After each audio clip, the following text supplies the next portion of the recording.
Hackers linked to Iran are targeting companies right here in the U.S. Joining us now with the impact, senior cybersecurity analyst and advisor Alexander Sobhani. Alexander, good morning. Thank you for your time today. Good morning. Thank you, Shelley, for inviting me. Hackers supporting Iran claim responsibility for this Wednesday's cyber attack that was against a U.S. medical company. What do we know about the attack and why? What's the motive behind it? So far we know that there is a group called Handela Group that is connected actually and basically connected with IRGC terrorists who are basically affiliated and their cyber team with the Islamic Republic. So what we know so far, they attacked the cyber, basically a Stryker group company, which is a healthcare company that they provide internal system, order processing, manufacture, and shipments. So far, what we know, thankfully, there is no basically disruption so far for this company for their internal systems. And that's what they reported so far.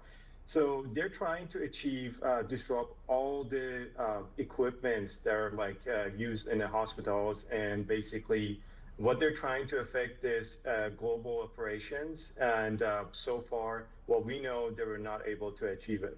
Have there been other cyber attacks by this particular group, other groups? Are they ramping up now, given all that's happening with Iran? Absolutely. So there was another group called basically beside the Handela group, there's a group called APT-33 or Elfin Team.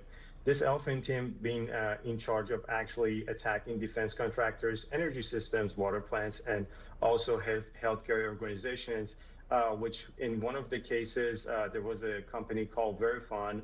It's a Israeli infrastructure and payment companies. So far, obviously the attack's been ramping up, and basically they're trying to target most of these infrastructures around the world, obviously Israel and Western's community. They're trying to cause these disruptions. At some point, will these cyber attacks start to impact just everyday life here in the U.S.?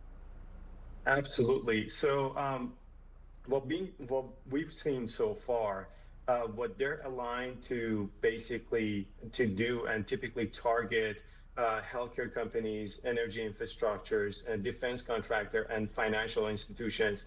And in some cases, previously, they targeted a presidential campaign by President Trump, I believe back in 2025. And what they're trying to achieve right now, it's a retaliation, obviously, for the military action is happening in that region, but also they're trying to achieve economic disruption for American users, and also intelligence collection and espionage. And then most importantly, as of right now, they're focusing on psychological warfare and espionage. Yeah, they're hard at work. I was just having a conversation with somebody that they have been training for this moment, and they are all over the internet and social media. You know, we've seen a lot of these deep fake videos. Alexander, how are these videos? And I, as a journalist, many of us can't even tell sometimes what is real or what is not on social media nowadays. How are these videos taking part in what's happening right now? What a great question. So yes, so even me as an expert, we're not able to find out how they're basically functioning and what is deep fake sometimes.